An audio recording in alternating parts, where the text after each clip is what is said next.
कर्मणा जायते जन्तु कर्मणेव विलीयते सुखम दुखम भयम क्षेमम कर्मणेवाभिपद्यते। कर्म से ही जंतु जाना जाता है। कथ्यता में पिता कोयम संभ्रमो वा उपागतः किम फलम कस्य चोद्येश केन वा साध्यते मखः। भगवान ने क्या किया? अरे भैया, राजा इंद्र की पूजा की जगह पर किसकी पूजा करवा दी? गोवर्धन की पूजा करवा दी। श्री गोवर्धन महाराज महाराज वो तेरे माथे मुकुट विराज रहो। अच्छा, भगवान ने जब गोवर्धन की पूजा करवाई तो गोवर्धन की पूजा की बाद क्या कोई गोवर्धन की पूजा से पहले क्या कोई गोवर्धन को पहचानता था? जानता था कोई? है? नहीं जानता था। भगवान ने गोवर्धन की पूजा क्यों करवाई? भगवान कलकाल के आदमी के लिए उदाहरण दे करके गए। भगवान समझा करके गए कि अभिमानी मनुष्य से ठीक एक पहाड़ है, एक पर्वत है। आदमी का अभिमान ऐसा है कि पर्वताकार हो जाता है।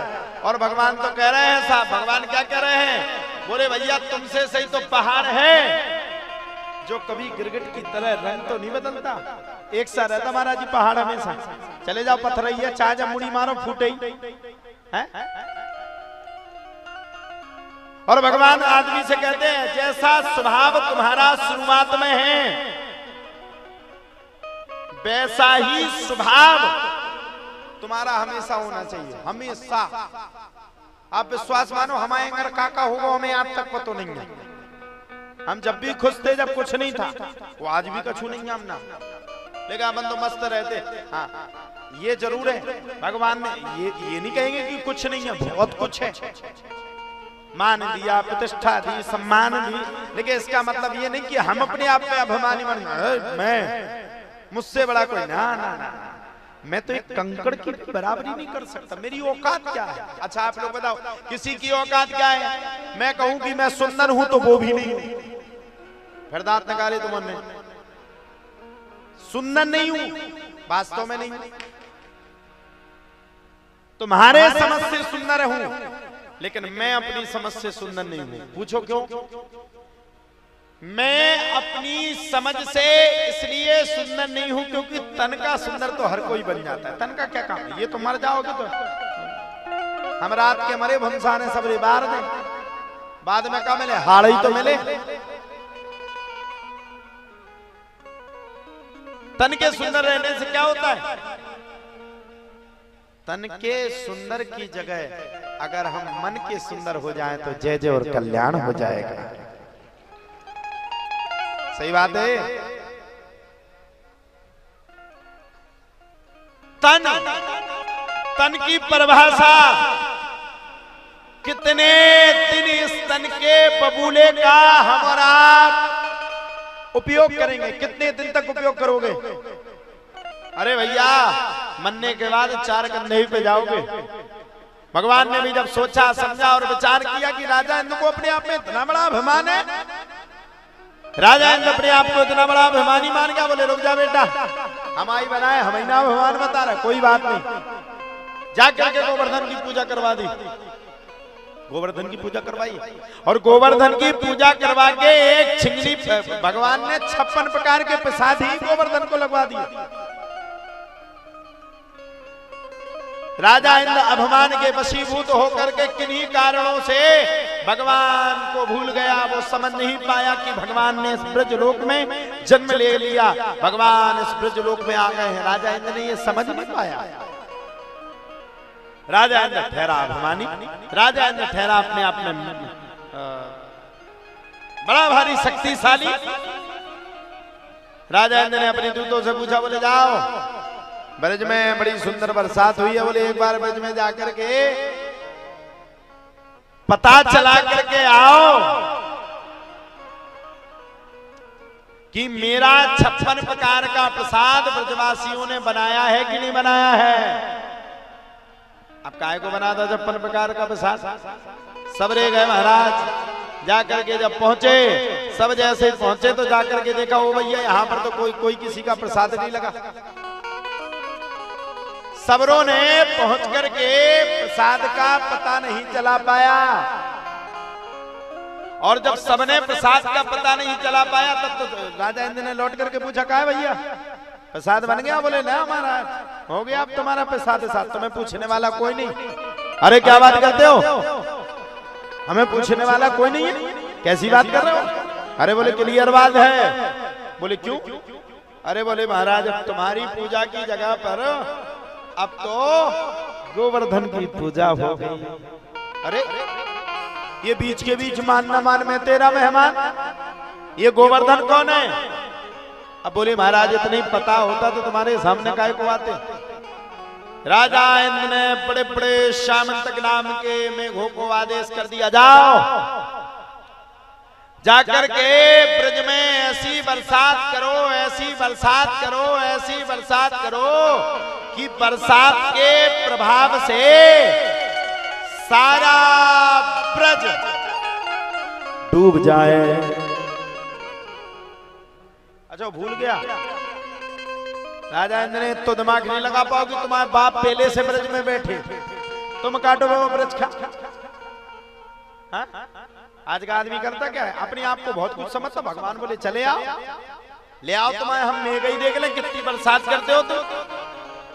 कर डाली भैया, खूब तेज बरसात हुई। अब सारे ब्रजवासी तो घबरा गए। एक कनुआ, अच्छा गांव की प्रथा बड़ी खराब है, कोई काम अगर गड़बड़ हो जाए तो गांव वाले पता क्या करते, किसी भी काम की जब गड़बड़ी हो जाए तो गांव वाले क्या करते, अच्छा बन जाए तो बोले हम न करो, बड़ो बन जाए बोले उनसे कहती महाराज से कि अभी न लगवाओ पूजा, अभी न करवाओ, भागवत देखो करवा के धर दी जो होगा गड़बड़। सबरे ब्रजवासी भगवान श्री कृष्ण के ऊपर ही आरोप लगा दिए। सबरे ब्रजवासी कहने लगे मैंने पहले कहा था नंद के लाला के चक्कर में कोई भी मत पड़ना। देखो मरवा डाला उसने, अब खुद तो जाकर के सो रहा। राजा इंद्र इतनी गुस्सा में है, इतना क्रोधित है राजा इंद्र कि क्रोध में आकर के राजा इंद्र पूरे ब्रज को डुबाने ही वाला है। सबरे इकट्ठे में बोले चलो अब, भगवान तो बढ़िया सो रहे थे। सबरे पहुंच गए, ओ कनुआ निकल ले बद बनुआ। भगवान बोले क्या हुआ, क्यों चिल्ला रहे हो, क्यों चिल्लाए जा रहे हो, क्या बात है? बोले अब इनसे पूछ लो, 10 मिनट के भीतर सबरे मर विवाह है, देखिए रखा बात है। अरे बोले देख ब्रजवासी, कहा देखो ब्रजवासी बोले देख रहे कनुआ, मैंने पहले कहा था कि राजा इंद्र की पूजा करो नहीं तो वो क्रोधित हो जाएंगे। राजा इंद्र इतने क्रोधित हो गए, इतने क्रोधित हो गए, इतने क्रोधित हो गए कि क्रोध में आकर के राजा इंद्र ने सारे ब्रज को डुबाना शुरू कर दिया। भगवान बोले चिंता मत करो। राजा इंद्र क्या है, चलो मेरे साथ। ले गए भगवान सबरे ब्रजवासियों को इकट्ठा करके, चलो पहुंच गए सबरे। अब क्या करें, पर्वत को देखें क्या कि पर्वत के ऊपर सिर मार के मर जाएं सबरे, क्या करें? भगवान बोले चिंता मत करो, मेरे गोवर्धन ने मेरे कान में 2 मंत्र फूंक दिए, चिंता मत करो पर्वत अपने आप उठ जाएगा। आप काहे को मंत्र फूके? भगवान ही ने गोवर्धन में मंत्र फूके हुए हैं, गोवर्धन का फूकते भगवान के ऊपर। भगवान ने एक सांस में गोवर्धन पर्वत को उठाया और उठा करके अपनी छुंगली पर रख लिया। काय पे रखो? छिंगली पर।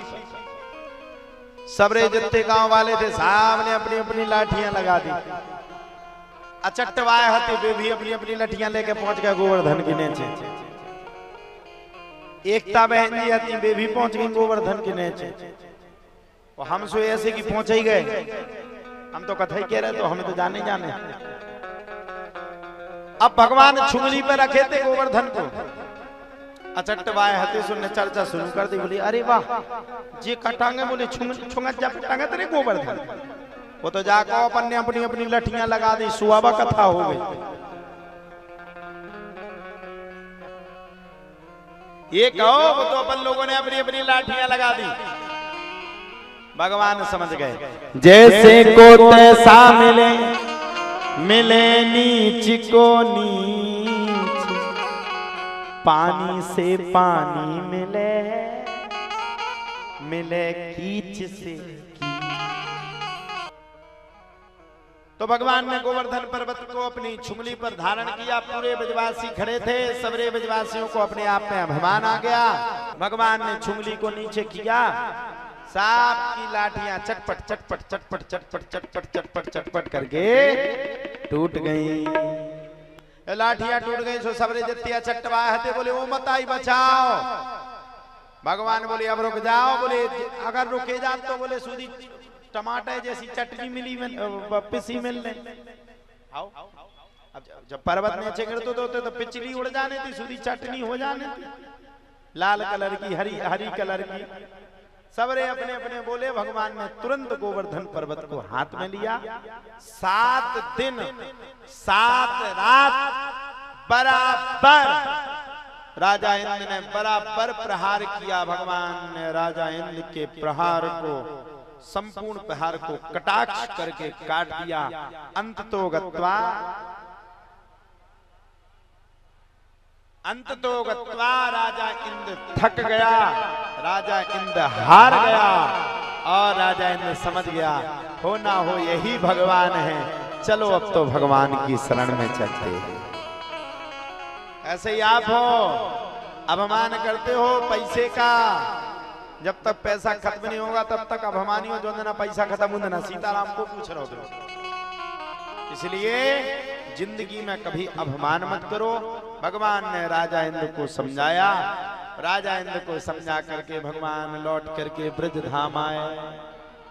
राधा रानी और भगवान श्री कृष्ण का अनन्य प्रेम था और आज भी है। ब्रज में आज भी, बरसाने में आज भी राधा रानी जी का झूला लगता है। हम लोग तो गाते थे जब ब्रज में जाते थे। आप लोग गए कभी बरसाने? कौन कौन गया बरसाने? और कौन? हम लोग गाते थे राधे राधे बोल और बरसाने में डोल।